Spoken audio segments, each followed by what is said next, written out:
M Kumar mathematics classes.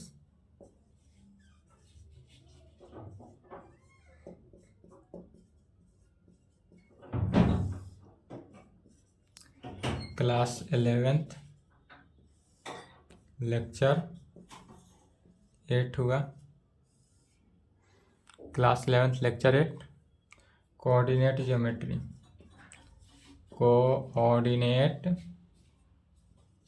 Geometry यही चल रहा था, कोऑर्डिनेट ज्योमेट्री। हिंदी में क्या करते हैं, निर्देशांक या नियामक, या इसका नाम क्या देते हैं, 2D भी कह सकते हैं। इसमें थ्योरम 5 हुआ था एंड कुछ रिजल्ट्स था। जितने भी अभी तक हुआ था उसी को रिजल्ट्स में लिखे थे। जितने भी रिजल्ट्स था सभी रिजल्ट को ध्यान में रखना है, क्योंकि उसी से क्या होता है, क्वेश्चन बनता है। चलिए इसके आगे देखते हैं नेक्स्ट थ्योरम, 6th थ्योरम देखेंगे। अब तक देखें कोई लाइंस का इक्वेशन निकालना। यदि कोई लाइन पर कोई पॉइंट, एक पॉइंट हो, 2 पॉइंट हो या पॉइंट नहीं हो, तब उससे लाइन का इक्वेशन निकालना सीख लिए। अब हमको देखना है यदि लाइन का इक्वेशन दिया हो, 2 लाइन का इक्वेशन दिया हो और जो बिंदु पर कट करता हो 2 लाइन, उस लाइन पर जो एंगल बनेगा वह किस एंगल पर बनेगा। जैसे कि मान लेते हैं यदि, अब जो थ्योरम देखना है, अब जितना भी यदि एक लाइन हो, अब तक क्या देखें, एक लाइन था जिस पर एक पॉइंट P था और इसका कोऑर्डिनेट x1 y1 दिया हुआ था, तब निकालना क्या था, इस लाइन का इक्वेशन, AB लाइन का इक्वेशन निकालना था। यदि एक लाइन था जिस पर कोई पॉइंट नहीं था, उसका भी इक्वेशन निकालना सीख लिए। दूसरा, यदि कोई अलग क्यू पॉइंट x2 y2 हो, तब इसका भी लाइन AB का इक्वेशन निकालना सीख गए थे। जबकि क्या हो, 2 पॉइंट हो, यह सब हो चुका है। अब यदि 2 लाइन, एक यह लाइन ले लेते हैं, एक यह लाइन ले लेते हैं, 2 लाइन ले लिए और इस दोनों लाइन का जो इंटरसेक्ट किया यह पॉइंट, यह कितना एंगल बनेगा, यह वैल्यू अर्थात थीटा का वैल्यू निकालना सीखेंगे। ठीक है, क्या निकालना सीखेंगे, समझ गए। तो अब कहेंगे, थ्योरम लिखें, find the angle between, find the angle between 2 lines y is equal to m1x plus c1 and y is equal to m2x plus c2। क्या निकालेंगे, थ्योरम है कि find the angle between 2 lines, 2 line के बीच angle निकालना है। यदि पहला y is equal to m1x plus c1 हो और दूसरा क्या हो, m2x plus c2 हो, तो कैसे निकालेंगे। सर्वप्रथम इसके लिए क्या करेंगे, फिगर बनाएंगे। जैसे कि यह कोई x एक्सिस हुआ, यहाँ पे y एक्सिस ले लिए, यह ओरिजिन है, x एक्सिस y एक्सिस ले लिए। अब ओरिजिन से छोड़कर यदि कोई AB पॉइंट यहाँ से ले लिए, यह इसका कोऑर्डिनेट A ले लेते, A लाइन है A और यह B, AB लाइन है। AB लाइन, इस पूरे AB लाइन का इक्वेशन क्या दिया हुआ है, तो AB लाइन का इक्वेशन दिया हुआ है y is equal to m1x plus c1। ध्यान से समझेंगे, इस AB लाइन का इक्वेशन दिया हुआ है y is equal to m1x plus c1। And एक और पॉइंट ले लेते हैं, एक और पॉइंट ले लिए जिसका कोऑर्डिनेट कोऑर्डिनेट नहीं, जी लाइन है, इस लाइन का नाम C से D दे दिए। अब इस C और D का जो लाइन हुआ CD, यह CD लाइन का इक्वेशन भी गिवन है y is equal to m2x plus c2 में। CD लाइन का इक्वेशन भी गिवन है m2x प्लस c2 में।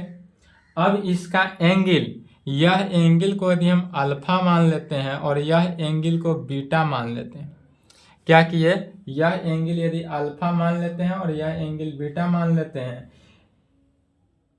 यह एंगल यहाँ से यहाँ तक, यह जो एंगल बनाएगा यह θ1 ले लेते हैं AB पॉइंट का, और यह एंगल θ2 ले लेते हैं। इसको θ1 मानेंगे, इसको θ2 मानेंगे, किस कंडीशन में, एंगल के कंडीशन में, तब इसमें हमको एंगल का वैल्यू निकालना है, अर्थात अल्फा और बीटा का वैल्यू निकालेंगे। तो चलिए फिगर समझ गए। अब कहेंगे from the figure, from figure, figure से अगर हम देखते हैं, इस पूरे अगर हम फिगर से देखेंगे तो फिगर से कहेंगे कि θ1 का वैल्यू, θ1 का वैल्यू क्या होगा। तो यदि यह वैल्यू अल्फा है और यह वैल्यू θ2 है तो मैट्रिक क्लास ज्योमेट्री से आना है।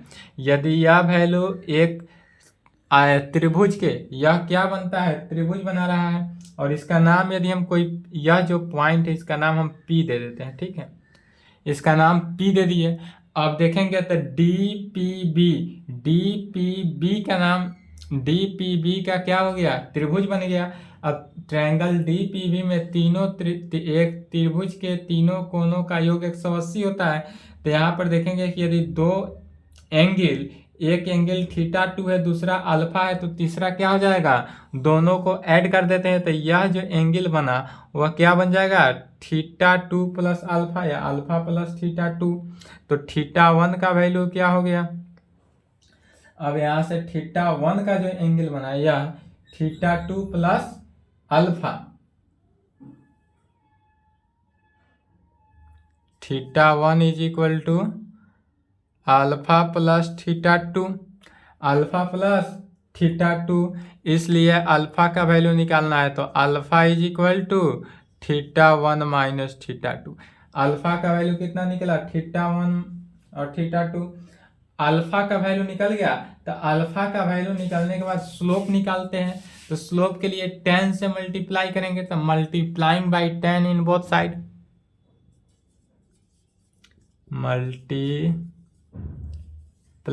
बाई 10 इन बोथ साइड, सिर्फ 10 से ही मल्टीप्लाई करेंगे, 10 के साथ कोई XYZ नहीं जोड़ेंगे, 10 से मल्टीप्लाई किए। तो जब 10 से मल्टीप्लाई किए तो लेफ्ट में क्या हो गया, tan अल्फा, राइट में tan θ1 minus θ2।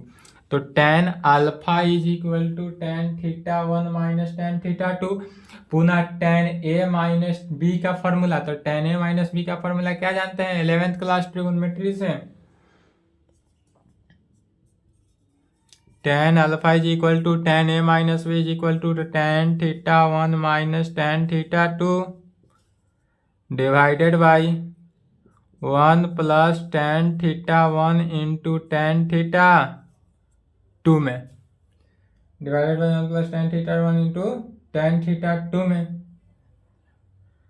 tan alpha is equal to, अब tan θ1, यदि tan θ1 की वैल्यू देखें तो क्या हो जाएगा, tan θ1 का स्लोप कितना है m1 माइनस tan θ2 के कंडीशन में m2, तो m1 minus m2 divided by 1 plus m1 into m2 में। यह जो स्लोप हुआ tan θ1, तो θ1 के कंडीशन में स्लोप क्या हो जाएगा m1 और θ2 की कंडीशन में स्लोप m2 हो गया। इसलिए अल्फा का वैल्यू निकाल लेंगे यहाँ से, इसलिए therefore alpha is equal to tan inverse m1 minus m2 divided by 1 plus m1 into m2 में। इसको इक्वेशन 1 मान लेते हैं। चलिए यहाँ तक लिखे तो इसको इक्वेशन 1 मान लेंगे। अब फिर यहाँ पर देखेंगे तो यह एंगल यदि अल्फा है, पहले यहाँ तक लिखें,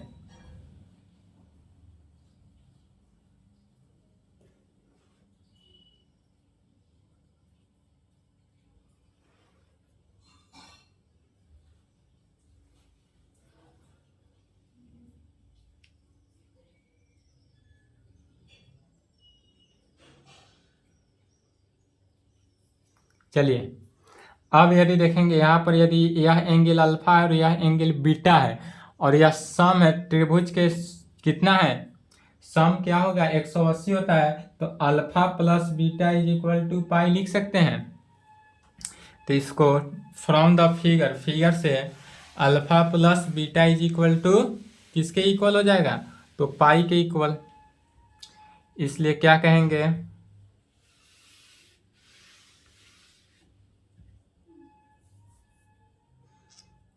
now alpha plus beta is equal to 180 मैंने pi alpha plus beta is equal to pi 180 मतलब पाई। अब हमको अल्फा का वैल्यू तो यहाँ से निकल गया है, अल्फा का वैल्यू निकल गया है तो किसका वैल्यू, बीटा का वैल्यू निकालना है।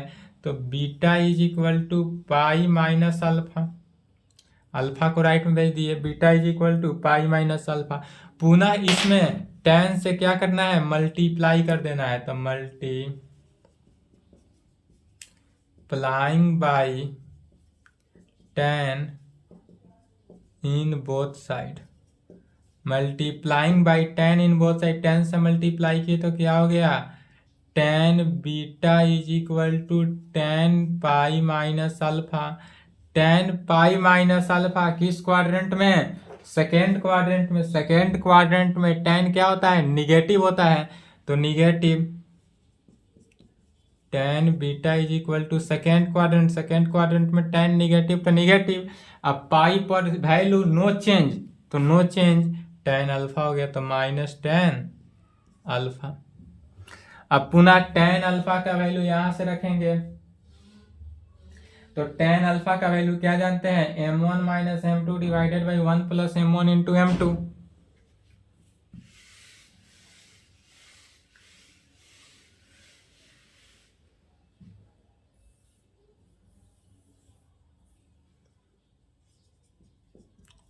Ten beta is equal to minus m1 minus m2 divided by 1 plus m1 into m2 में क्या यूज किए, तो इक्वेशन इसको यूज किए, क्योंकि जानते हैं कि इसका वैल्यू क्या है, इतना है टेन अल्फा का वैल्यू।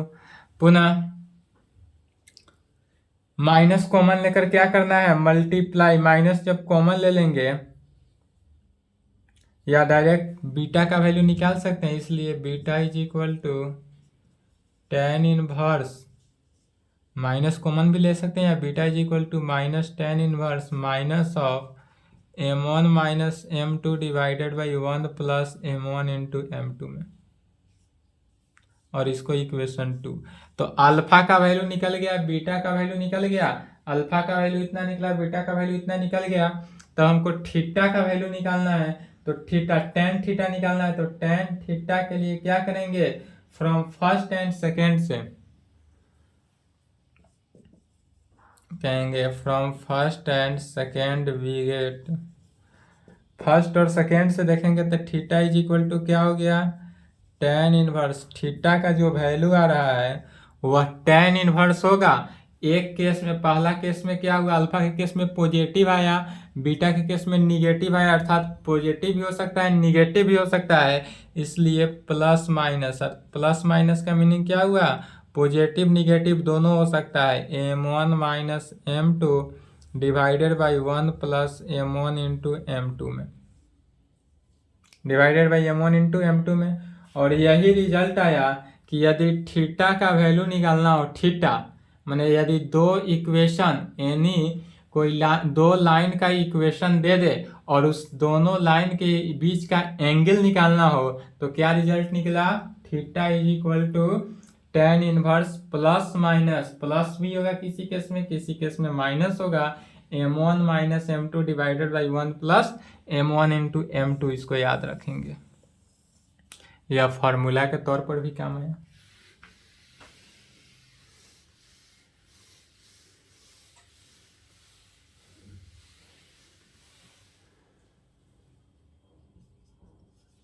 नोट में लिखेंगे, यदि टेन थीटा निकालना हो तो टेन थीटा इसी को लिख सकते हैं, ten theta is equal to plus minus m1 minus m2 divided by 1 plus m1 into m2 में। ठीक है, जैसे कि एग्जाम्पल में क्वेश्चन लिखेंगे, फाइंड द एंगल बिटवीन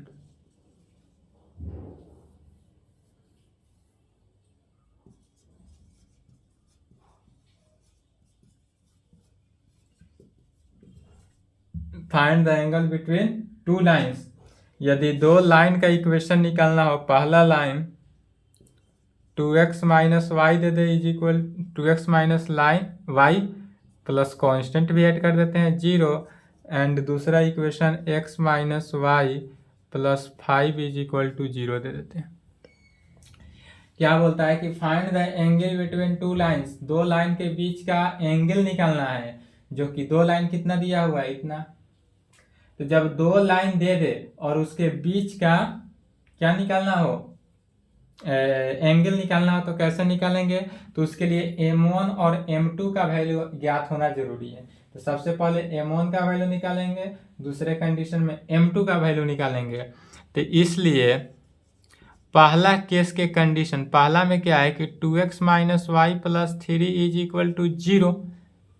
इसको इक्वेशन के फॉर्म में पहले लिखेंगे, तो फॉर्म में लिखेंगे तो क्या हो जाएगा, y is equal to 2x plus 3 हो गया, y is equal to 2x plus 3। And दूसरा इक्वेशन को देखेंगे, दूसरे में x minus Y plus 5 is equal to 0 है। तो इससे y का वैल्यू क्या निकलता है, y is equal to x plus 5 में, y is equal to x plus 5। तो पहला कंडीशन के कारण इसमें m1 का वैल्यू, स्लोप ऑफ m1, तो m1 का वैल्यू कितना हो गया 2। डायरेक्टली देखेंगे कि x का कोफिशिएंट, तो m1 का वैल्यू क्या हो गया 2, एंड इसमें m2 का वैल्यू 1, x का कोफिशिएंट 1। या डायरेक्ट भी निकाल सकते हैं। डायरेक्ट कब निकलेगा, तो y is equal to M X plus C के जब फॉर्म में होना चाहिए। यह जो वैल्यू आया डायरेक्ट निकालने के लिए, डायरेक्ट स्लोप का वैल्यू निकालने के लिए y is equal to M X plus C form में होना जरूरी है। अगर इस फॉर्म में तो m का वैल्यू 2 है, तो इसलिए कह सकते हैं m1 is equal to 2 and m2 का वैल्यू 1, x का कोफिशिएंट। अदरवाइज m1 का वैल्यू क्या होता है, तो minus coefficient of x divided by coefficient of y, उससे भी निकाल सकते हैं। तो m1 का वैल्यू निकल गया, m2 का वैल्यू निकल गया। तो जब m1 का वैल्यू निकल जाए, m2 का वैल्यू निकल जाए, इसलिए थीटा का वैल्यू निकालना है, तो डायरेक्ट फार्मूला यूज करेंगे। इसलिए थीटा इज इक्वल टू क्या होता है formula, tan inverse plus minus m1 minus m2 divided by 1 plus m1 into m2 में। चलिए यहाँ तक लिखेंगे। अब यहाँ पर करना क्या है कि m1 की जगह पर 2 एंड m2 की जगह पर 1 रखना है, वैल्यू आंसर आ जाएगा। यहाँ तक लिखे।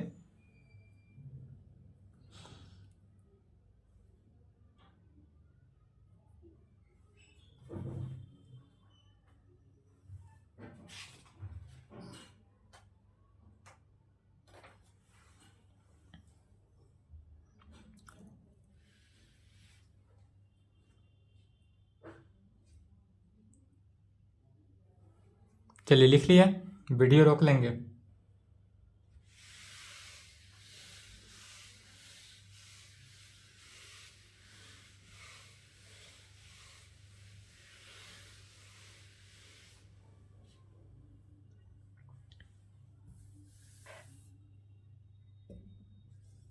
इसलिए theta is equal to tan inverse plus minus m1 की जगह पर कितना है 2 है, तो 2 रखेंगे, 2 माइनस 1, 1 प्लस 2 इंटू 1।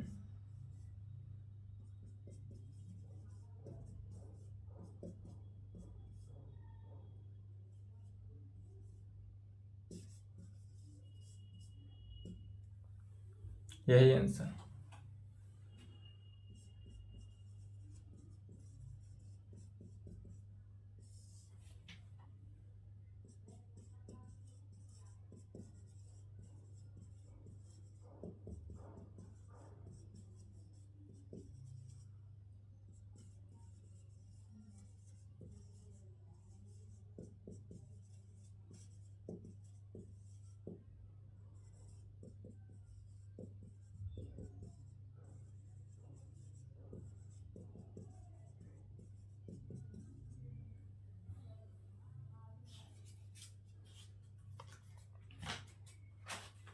चलिए यहाँ तक लिख लिए। अब कहेंगे थ्योरम 7 है कि find the condition for the parallel of two line. यदि दो लाइन आपस में पैरेलल हो तब उसका कंडीशन निकालना है। क्या निकालना है? कंडीशन निकालना है। अर्थात M1 is equal to M2 हमको क्या करना है? दिखा देना है। चलिए इसका आंसर लिखेंगे। वी नो डैट क्योंकि हम जानते हैं कि इफ यदि theta be the angle between the given two lines, then क्या कहेंगे? अगर हमको दिखाना है कि दो लाइन आपस में क्या है? पैरेलल है। पैरेलल माने समानांतर है, एक दूसरे के आमने सामने है, तो उसमें इसका कंडीशन निकालना है। कंडीशन निकालना है तो कंडीशन में क्या होना चाहिए? Slope of M1 is equal to slope of M2 के इक्वल होना चाहिए। तो इसके लिए कहेंगे वी नो डैट इफ यदि theta be the angle between the given two lines, यदि दो लाइन के बीच हमारा थीटा क्या हो? गिवन दिया हो, जो कि थ्योरम 6 में अभी जस्ट थ्योरम सोल्व किए हैं। तो टेन थीटा का वैल्यू क्या निकला है? Plus minus M1 minus M2। अभी जो नोट पॉइंट में लिखे थे उसी को यूज करना है। बोर्ड पर था अभी नोट पॉइंट में। तो कहेंगे tan theta is equal to, tan theta का वैल्यू क्या होता है? Plus minus M1 minus M2 divided by 1 plus M1 into M2। यही निकला है जस्ट, इसी को यूज करना है। तो यहाँ पर इसको इक्वेशन फर्स्ट मान लेंगे। When line are parallel, then जब लाइन आपस में पैरेलल होगा, परपेंडिकुलर होने के कंडीशन में थीटा 90 डिग्री होता है और पैरेलल होने के कंडीशन में थीटा का वैल्यू 0 डिग्री होता है। जब दो लाइन आपस में एक दूसरे के पैरेलल है अर्थात थीटा का वैल्यू क्या होगा? 0 होगा, 0 होगा। तो कहेंगे when lines are parallel then line are parallel होगा, देन तब थीटा इज इक्वल टू 0। जब दो लाइन आपस में पैरेलल होगा तब थीटा का वैल्यू 0 एंड देन तब टेन थीटा के वैल्यू भी 0 के बराबर होगा। टेन थीटा का वैल्यू क्या हो जाएगा? 0। दिस इम्प्लाइज जब टेन थीटा का वैल्यू 0 हो जाएगा तो क्या कहेंगे? Plus minus M1 minus M2 divided by 1 plus M1 into M2 is equal to 0। इस टेन थीटा का वैल्यू क्या हो गया? 0। यूजिंग फर्स्ट, इक्वेशन फर्स्ट को यूज किया गया, इतना इज इक्वल टू 0। अब यहाँ से देखेंगे तो इसी को लिख सकते हैं M1 minus M2 divided by 1 plus M1 into M2 is equal to 0। Cross multiplication करेंगे तक 0 हो जाएगा, तो M1 minus M2 is equal to 0, इसलिए M1 is equal to M2। यहाँ पर क्या हुआ? M1 is equal to M2। M1 जो है M2 के इक्वल आ गया, यही प्रूव करना था। तो which is the required condition, यही कंडीशन है। चलिए यहाँ तक लिखेंगे, which is the required condition for the parallel lines of two lines। क्या कहेंगे? Which is the required condition for the parallel lines of two line. दो लाइन आपस में पैरेलल होगा।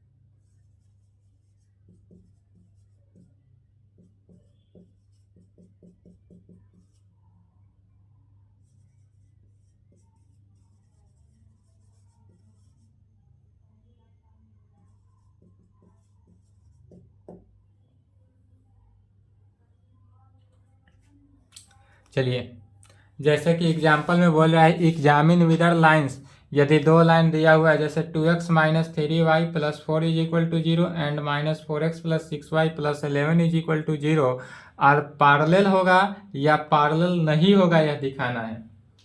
तो पैरेलल कब होगा? जब m1 is equal to m2 हो, m1 is equal to m2 हो तो पैरेलल, और नहीं हो तो नॉट पैरेलल। तो m1 डायरेक्ट निकालेंगे। सबसे पहले गिवन डेट इस प्रकार से क्वेश्चन दे तो उसको सॉल्व कैसे करेंगे? तो सॉल्यूशन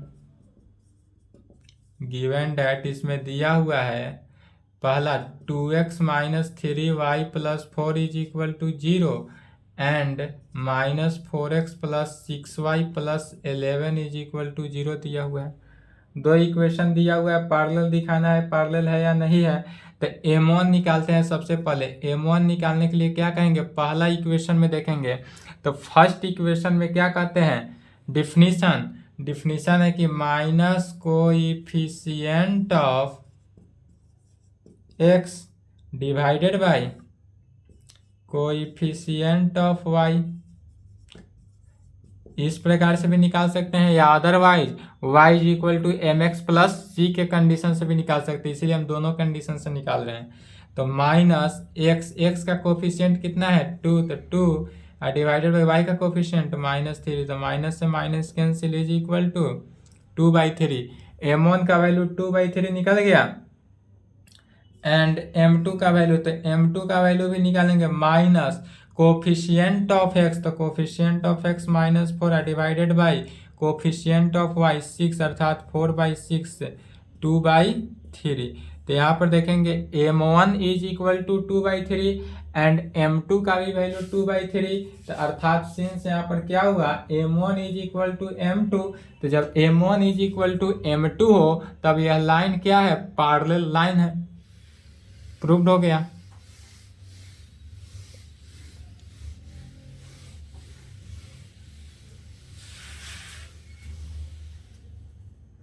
तो क्या कह सकते हैं? Since m1 is equal to m2, दोनों का चूंकि राइट हैंड साइड इक्वल है इसलिए लेफ्ट हैंड साइड इक्वल हो जाएगा, इसलिए सो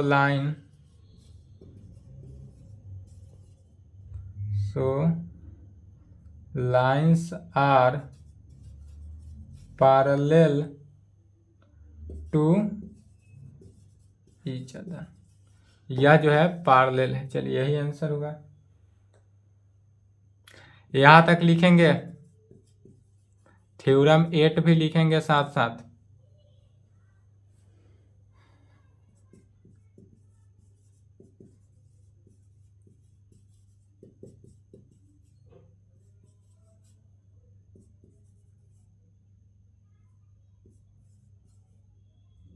पैरेलल का तो हो गया ना, अब परपेंडिकुलर का देखते हैं।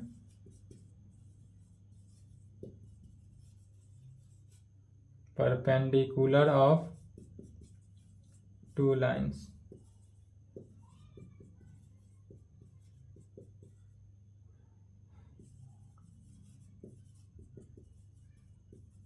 चलिए यहां तक लिखेंगे।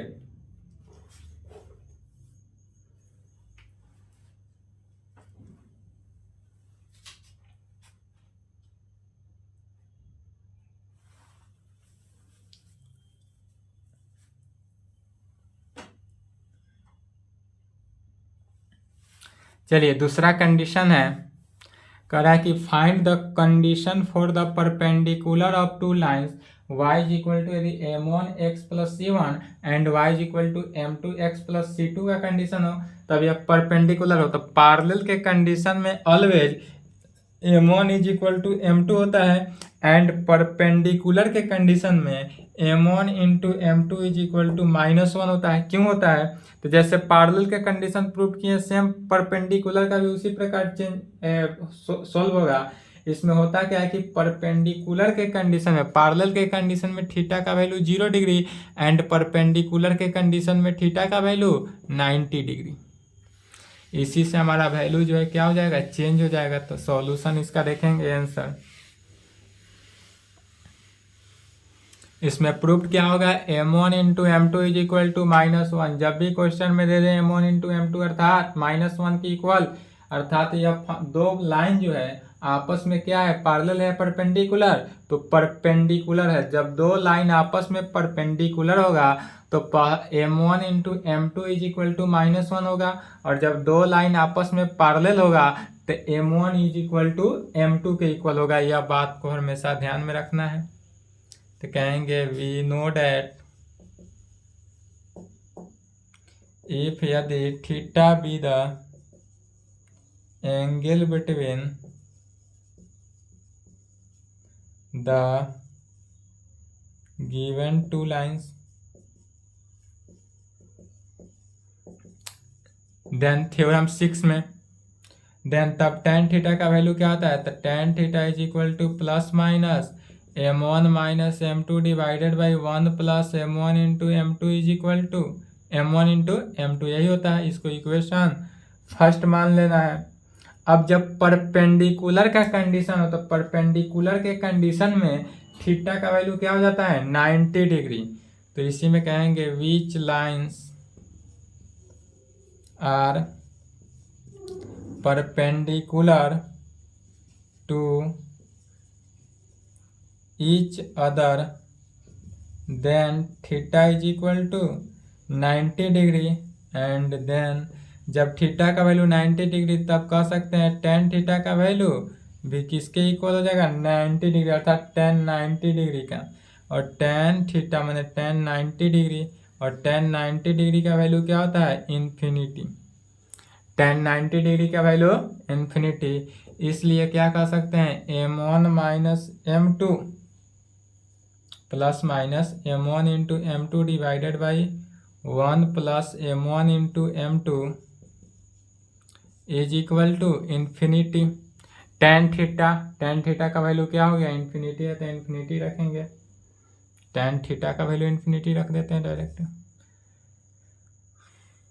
कैसे आया, तो tan theta is equal to tan 90 degree is equal to infinity. समझ में आ गया। फिर कह सकते हैं इसी को m1 minus m2 divided by 1 plus m1 into m two is equal to infinity. Infinity का वैल्यू क्या होता है, 1/0। इन्फिनिटी का वैल्यू क्या होगा, 1/0।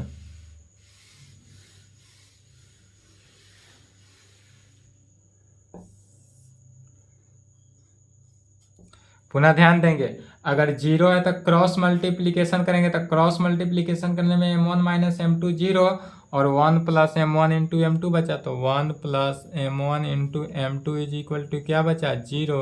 इसलिए m1 इंटू एम टू का वैल्यू कितना निकल गया, -1। तो m1 इंटू एम टू का वैल्यू -1 हो तो यह क्या होगा, एक दूसरे पे परपेंडिकुलर होगा। इसी को कहेंगे which is the required condition for the perpendicular of two lines. चलिए यहां तक लिखेंगे, यहां तक लिखे पहले, विच इज द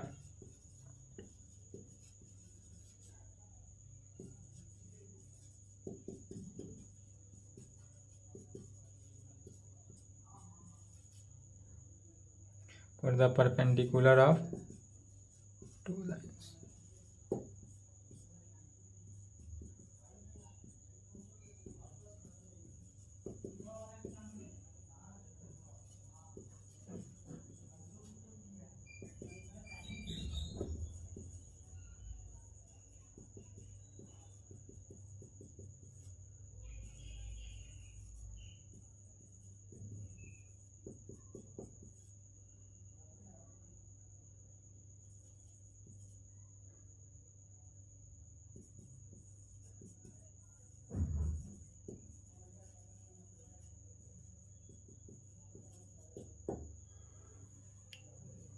चलिए लिख लिया, लेफ्ट साइड, राइट साइड भी लिख ले, क्वेश्चन भी लिख ले एग्जाम का, सॉरी एग्जाम्पल का। एग्जाम्पल में कहता है कि examine whether the lines 2x plus 3y plus 5 is equal to 0 and 3x minus 2y minus 1 is equal to 0 में दिया है, आर परपेंडिकुलर या नॉट, या परपेंडिकुलर है या परपेंडिकुलर नहीं है, यही दिखाना है। तो परपेंडिकुलर होने के लिए क्या चाहिए कि अब m1 into m two is equal to -1 के इक्वल होना चाहिए। तो इस कंडीशन में भी क्या निकालना है, m1 का वैल्यू एंड m2 का वैल्यू। m1 और m2 का वैल्यू जब निकल जाएगा और वह दोनों को मल्टीप्लाई करने पर वह -1 के यदि इक्वल आ जाए तो क्या कहेंगे, यह परपेंडिकुलर है, अदरवाइज यह परपेंडिकुलर नहीं है।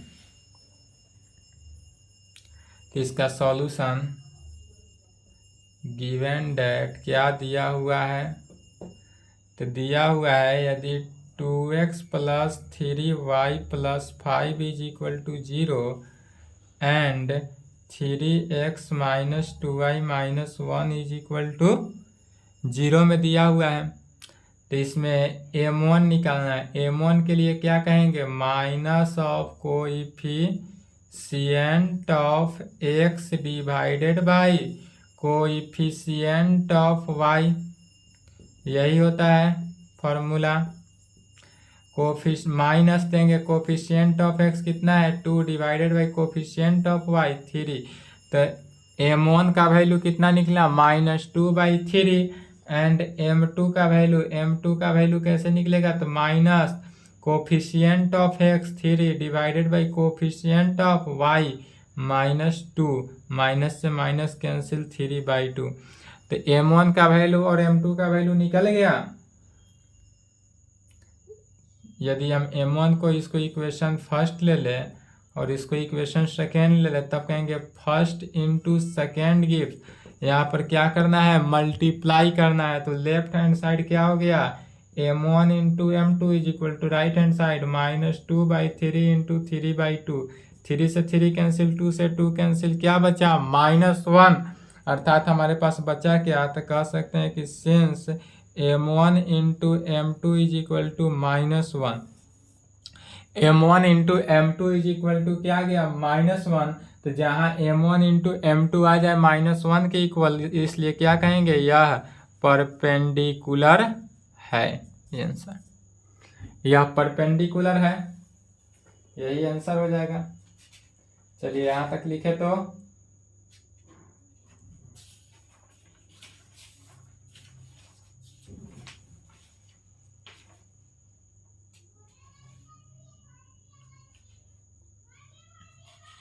चलिए आज की क्लास को यहीं पे संपन्न करते हैं, यहाँ तक कंप्लीट करें, इसके आगे पुनः नेक्स्ट क्लास।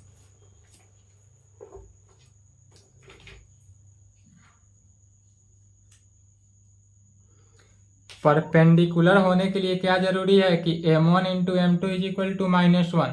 क्वेश्चन में दोनों दे सकता है, यदि m1 into m2 is equal to -1 है तब दिखाना है कि यह परपेंडिकुलर है या नहीं। ऑब्जेक्टिव के लिए यह भी बन सकता है। जब भी ऑब्जेक्टिव क्वेश्चन आएगा तब परपेंडिकुलर के कंडीशन का कोऑर्डिनेट में तो m1 into m2 is equal to -1 होना चाहिए और पैरेलल के कंडीशन में m1 is equal to m2 होनी चाहिए।